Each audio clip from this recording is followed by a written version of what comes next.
Hola, hola, amigos, amigas, muy buenas tardes, ¿cómo están? Les saluda Fernando Valdés Aynos, conferencista, coach y consultor en el arte de hablar en público. Muchísimas gracias por acompañarme en esta tarde de lunes, en la cual quiero hablar acerca de una serie de tips que el día de hoy están orientados a poderles facilitar esa tarea que a veces se escucha como desafiante, que es el saber improvisar un discurso. ¿Quién de nosotros no ha llegado a experimentar esa angustia que se despierta cuando de momento nos piden que dirijamos unas palabras? Podemos estar sencillamente conviviendo con nuestra familia o en nuestro lugar de trabajo y de momento alguien nos pida dirigir algunas palabras porque uno de nuestros familiares o algún compañero nuestro de trabajo está cumpliendo años, le han comprado un pastel, desean brindarle un momento de alegría y bueno, nos invitan a dirigirles unas palabras. ¿Quién también nos ha visto de momento en ese escenario donde está toda la familia reunida y sucede que es la cena de Navidad o la cena de Año Nuevo y nos piden que dirijamos un mensaje para podernos desear la felicidad, salud, amor y la prosperidad por los años venideros? Incluso mujeres u hombres que después de muchos años de sacrificio, habiendo concluido una licenciatura, una maestría o un doctorado, tienen la fortuna de ser seleccionados para que puedan dirigir el mensaje en la ceremonia de graduación a nombre de su generación. Y toda esta serie de oportunidades que deberían de ser vistas de esta manera, como una oportunidad de poder destacar, brillar y crecer en el ámbito social, familiar, académico, profesional, empresarial o político, muchas veces lo que sucede es que termina despertándonos un gran sentimiento de angustia, de miedo, de inseguridad y en la gran mayoría de ocasiones, cuando ha concluido el evento, de una profunda insatisfacción y un gran coraje interior por no haber hecho las cosas de la mejor manera. Por eso hoy quiero compartirte una serie de tips que estoy seguro que te van a poder ayudar a poder afrontar esas circunstancias y poder desarrollar discursos que no va a ser necesario que preguntes cómo lo hiciste. El aplauso de tu público y las felicitaciones de quienes te hayan escuchado estarán hablando por sí solas. Vamos a empezar. A ver, ¿qué es lo primero que yo te voy a pedir? Miren, lo número uno que yo te voy a pedir es que caigas en la cuenta que nadie puede improvisar un tema de la nada. Todos conocemos en mayor o menor medida el tema del cual nos van a pedir hablar. Entonces, despreocúpate, siempre tenemos algo que decir. Si es el cumpleaños de un compañero de trabajo, de un familiar, por supuesto que conocemos su nombre, sabemos las tareas que se desempeña, conocemos sus talentos, sus cualidades, sabemos qué es lo que le hace sentir bien. Entonces no estamos partiendo de la nada. Siguiendo bajo los ejemplos que te nombraba, si se tratara en este caso de la ceremonia de clausura, pues sabes perfectamente cuáles fueron las materias que llevaron, cuáles fueron los mayores desafíos en el desarrollo de esa licenciatura o de ese posgrado, compartes la ilusión de la clausura y claro que sabes las emociones que en ese momento están sintiendo tus compañeros de generación y la familia que les estará acompañando. Si estuvieras realizando, por ejemplo, una presentación de negocios, te puedo asegurar que conoces perfectamente ese plan de negocios. Por algo lo vas tú a presentar, no vas a partir de la nada. Lo que pasa es que nos invade el miedo a ser rechazados, a ser criticados de manera negativa o a no ser vistos socialmente correctos. Y esa inseguridad hace que nos pasemos tratando de buscar una mayor cantidad de información, a tratar de pasarnos horas y horas revisando libros, consultando revistas, visitando blogs especializados, navegando en internet, tal vez entrevistando a alguien, y dedicamos muchísimo tiempo a toda esa carga teórica, cuando hablar en público es ante todo un práctico. A lo que más tienes que dedicar tiempo es estar practicando en desarrollar la habilidad de improvisación. No nada más a dedicarte a investigar. Ahora, aquí te voy a decir algo muy importante. Fíjate bien. Está muy bien que siempre voy a defender que entre mayor conocimiento tengamos de un tema, muchísimo mejor va a ser la intervención que podamos desarrollar. Pero el conocimiento no es todo lo que necesitamos para poder desarrollar un tema. Ojo con esto, no es solamente el conocimiento. Se requieren otros elementos que te van a ayudar a desarrollar de mejor manera tu discurso. ¿Cuáles son estos elementos? Yo les llamo las 4 fuentes del discurso. Cada una de estas fuentes va a darle respuesta a una pregunta. Mira bien, pregunta número 1, ¿qué conocimientos tengo del tema? Esta es en la que todos se quedan. Ahí es donde van y están buscando blogs, revistas, teorías, autores, estadísticas, indicadores, enciclopedias, opiniones especializadas, pero todo lo están dejando al nivel del conocimiento. Está bien, pero no es lo único, como te decía. ¿Cuál es la segunda pregunta? ¿Qué emociones despierta en mí ese tema? Por supuesto que cuando yo voy a hablar en público, debe de existir en mí una profunda carga emocional, porque esta carga de emociones es la que a mí me va a poder permitir conectar con el público al que yo me estoy dirigiendo. ¿Qué despierta en ti ese tema? ¿Te lo has preguntado? ¿Debe acaso de despertar tristeza, enojo, alegría, inseguridad? ¿Los quieres hacer enojar? ¿Los quieres hacer reír? ¿Quieres que se pongan tristes? ¿Quieres que se pongan contentos? ¿Qué emociones son las que tú buscas despertar? Y cuando has tenido con claridad saber qué emociones quieres despertar, tu tono de voz, tus ademanes, la expresión de tu cuerpo y la selección de las palabras, pues obviamente van a estar encaminadas a tratar de generar esa conexión emocional. Si solamente te queda le estás hablando al cerebro de tu público, lo cual es correcto. Pero si lo que quieres es generar ese gran poder de la seducción social, tienes que aprender a hablarles aquí. Tienes que hablarles directamente al corazón. Entre más capaz seas de conectar y hacer del discurso una danza de corazones con tu público, tu discurso va a ser más persuasivo, más empático y vas a lograr conectar con mayor fuerza y energía con tu audiencia. La tercera fuente del discurso obedece a la pregunta, ¿qué experiencias tengo yo del tema? Porque por supuesto que algo has vivido o existe alguna experiencia que te hayan comentado o que hayas leído. Y aquí es donde te voy a recomendar de manera muy enfática que utilices uno de los más grandes recursos que existen en el arte de hablar en público. ¿Cuál es ese recurso, Fernando? Es el arte de narrar historias. Entre mejor sepas narrar historias y sean historias que dejen una enseñanza o moraleja, vas a tener al público, pero así te lo aseguro, los vas a tener al filo de sus asientos escuchándote. Vas a lograr robar su atención. ¿Por qué? Porque desde muy pequeños, desde que nos mandaban a dormir, lo hacían narrándonos historias. Cuando vamos al cine, lo que vamos realmente a hacer es a observar y escuchar en ese extraordinario arte que es la cinematografía, una historia. Y cuando nos adentramos en la lectura de la literatura, sea a través del cuento, de la novela o de la fábula, lo que estamos haciendo es también consumir historias. Por eso cuando te preguntes qué experiencias tengo del tema, lo que yo te recomiendo es que esas experiencias las compartas narrando historias. Y finalmente, la última fuente del discurso. ¿Qué visión tengo yo del tema?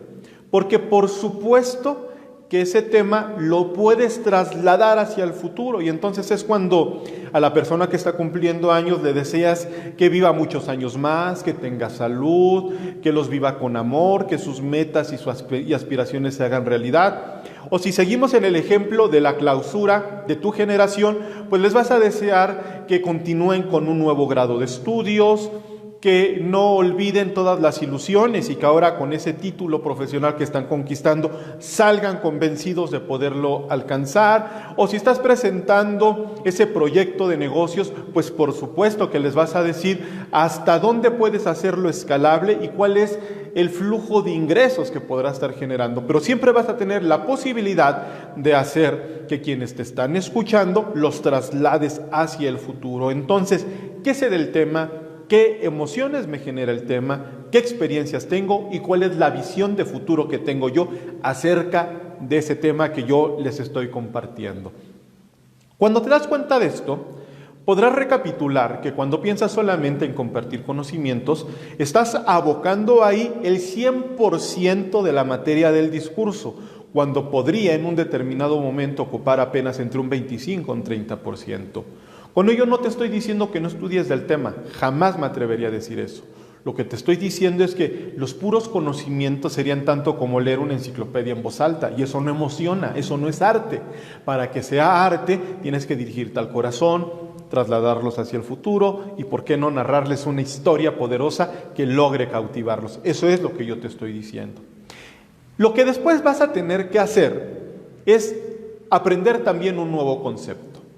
¿Qué significa realmente improvisar un discurso? Bueno, improvisar un discurso no es otra cosa más que reflexionar en voz alta usando el tono del discurso.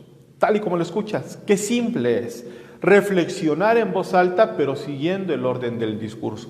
A diario estamos reflexionando, diariamente nuestro cerebro genera una cantidad infinita de pensamientos.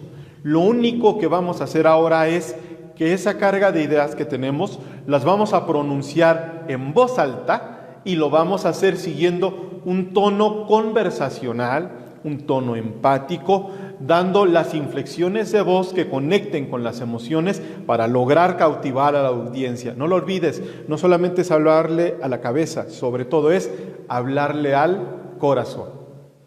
Cuando yo ya sé esto, vamos a la última parte con la cual estaremos cerrando la transmisión de este inicio de semana. Miren, aprender a improvisar. ¿Es difícil aprender a improvisar? No lo es.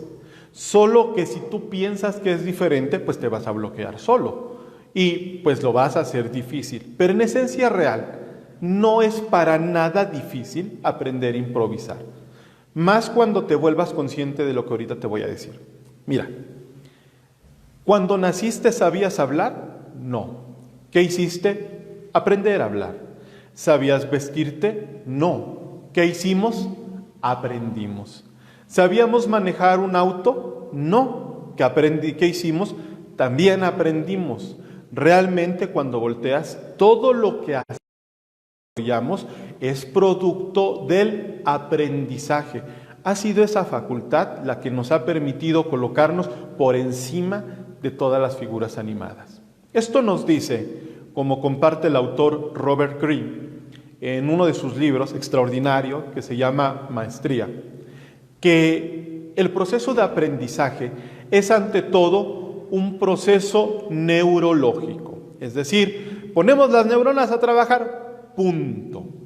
Y las neuronas desarrollan una plasticidad especial para volvernos a nosotros expertos en algo. Que lo podamos hacer, eso que en un principio era difícil, después lo hagamos de una manera muy fácil, sencilla. Entonces, ¿qué es lo que tengo que hacer yo para aprender a improvisar discursos? Pues ponte a practicar. Por eso al inicio de la transmisión te decía que cuando solamente se concentran a buscar información, pues lo que va a estar ocurriendo es que se te va a dificultar. Se te va a dificultar porque solamente te quedas al nivel de la teoría en cuanto a la profundidad de un tema. Pero saber hablar independientemente, saber hablar es ante todo una habilidad que tienes que desarrollar a través de la práctica. Entonces, ¿qué es lo que tienes que hacer? Ponte a improvisar a través de objetos. Yo pongo a veces diversos ejemplos. Te voy a tratar de compartir uno. Imagina que yo antes de irme a dormir voy a hacer mi ejercicio de improvisación. Y entonces digo, voy a empezar practicando acerca de la silla. Me tranquilizo, pongo en orden mis ideas, guardo un minuto de reflexión. Ese silencio que yo voy a guardar, ojo, esto es muy importante, se le conoce como el silencio de la contemplación. El silencio de la contemplación es una práctica que existe en la gran o inmensa mayoría, si no es que en todas las artes. ¿Qué es el silencio de la contemplación? Guardar silencio y contemplar lo que vas a hacer en tu mente.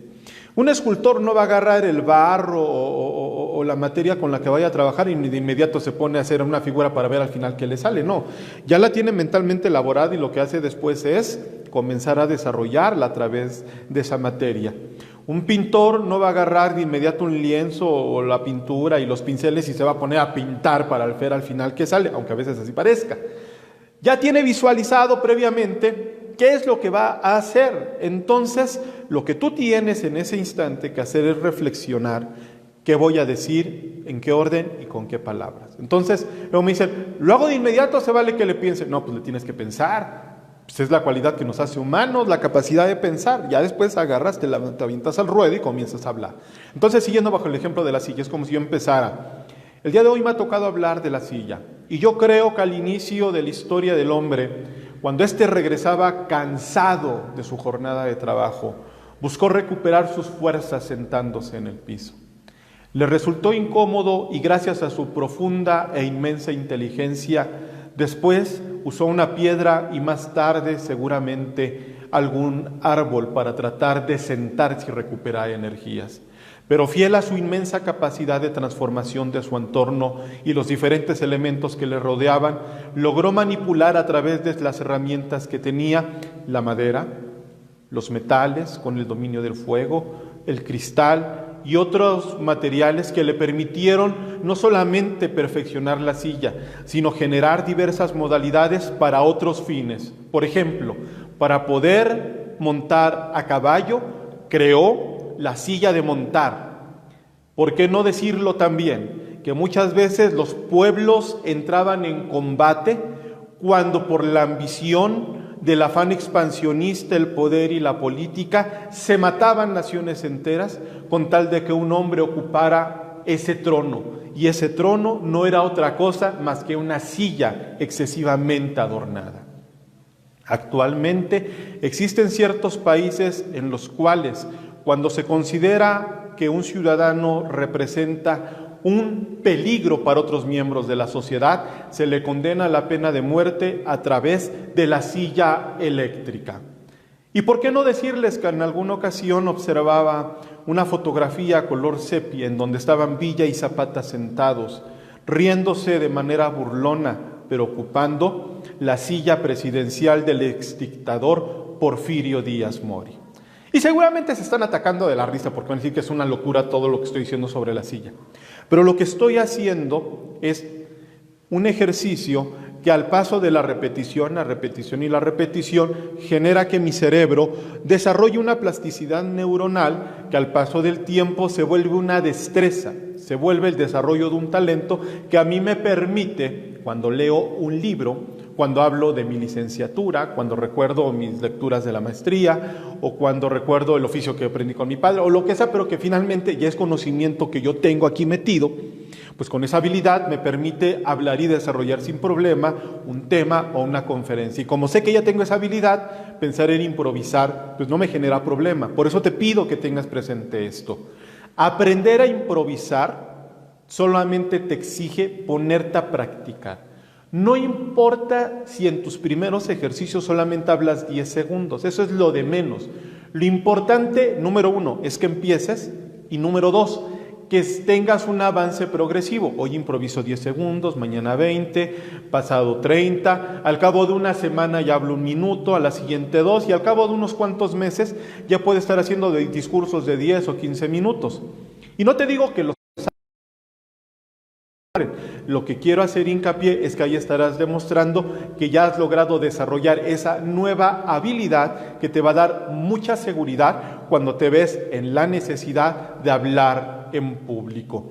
Y entonces, cuando ya llega el momento de que improvises un discurso, lo único que después vas a integrar es hablar con un tono de voz que resulte amable, gentil, solemne, que encuentres las palabras adecuadas que te permitan conectar con las emociones de tu público, que con la pausa de vida vayas hablando y no permitas que el nerviosismo te impulse a hablar a una velocidad exagerada, sino que a través de la pausa vayas logrando encontrar las ideas que quieres integrar en tu exposición siguiendo el orden del discurso para finalmente, a través de la voz y un mensaje profundamente emocional, logres cerrar comunicándote de manera extraordinaria con esa audiencia que se va a quedar fascinada al haber escuchado esa disertación que es fruto de tu disciplina, de tu trabajo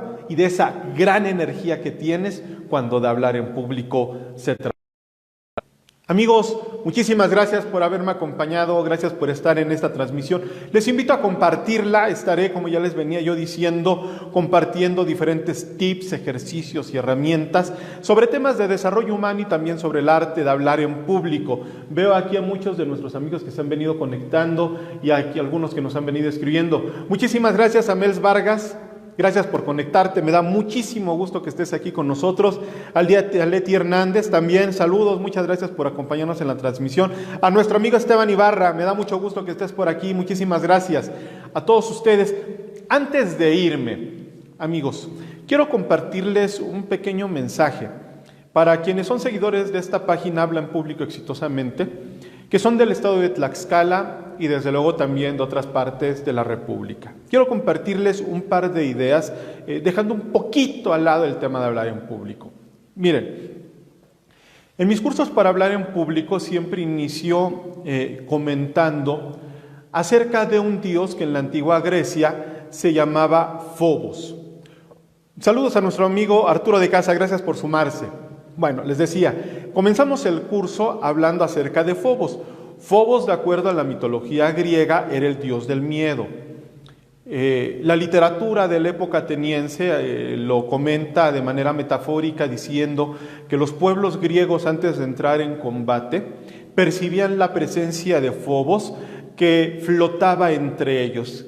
¿Qué es lo que nos quiere decir esta metáfora? Pues que antes de que entraran al combate sentían miedo de morir. Y cuando los seres humanos sentimos miedo, tenemos a veces la opción de correr para ponernos a salvo, ahí es cuando el miedo es positivo. A veces nos quedamos paralizados, ahí el miedo es tóxico, pero también nos lleva a veces a cometer actos equivocados, fruto de la desesperación y aunque se escuche fuerte, a veces fruto de la ignorancia. Y a raíz de este miedo, tal vez justificado el sentir miedo, injustificada la reacción de muchas personas. Hemos podido encontrar en los medios de comunicación las constantes agresiones de las que han sido objeto enfermeras, camilleros, médicos, operadores de ambulancia, en general el personal que labora en las unidades hospitalarias, clínicas y diferentes servicios de salud que hay en nuestro país. Nada justifica las agresiones de las que están siendo objeto. Tenemos que aprender, reconocer y agradecer que en este momento, en esta batalla que se libra frente a ese enemigo invisible y que por lo mismo nos genera angustia, desesperación o miedo, lo primero que tenemos que hacer es conocer de fuentes oficiales, aprender a cuidarnos, para ello es necesario conocer las diferentes formas de contagio y respetar, apoyar, ser solidarios y empáticos con estos profesionales de la salud que están en la primera línea de combate. Reitero, nada justifica las agresiones de las que están siendo objeto. Independientemente de que diversas legislaturas en los estados han venido aprobando sanciones cada vez más duras para quienes cometan esta aberrante conducta de agredir a los trabajadores de la salud, lo ideal es que nosotros, como seres humanos, aprendamos a hacer que el miedo no nos domine y aprendamos a imponernos a él y a actuar de manera responsable. Les hago la invitación a que lo hagamos juntos para beneficio no solo de Tlaxcala y no solo de México, sino del mundo, porque esta es una crisis global, no es privativa de nuestro Estado y tampoco de nuestro país. Muchísimas gracias a todos, que tengan una excelente tarde. Pásenla muy bien, nos estamos saludando el día miércoles. Hasta la próxima.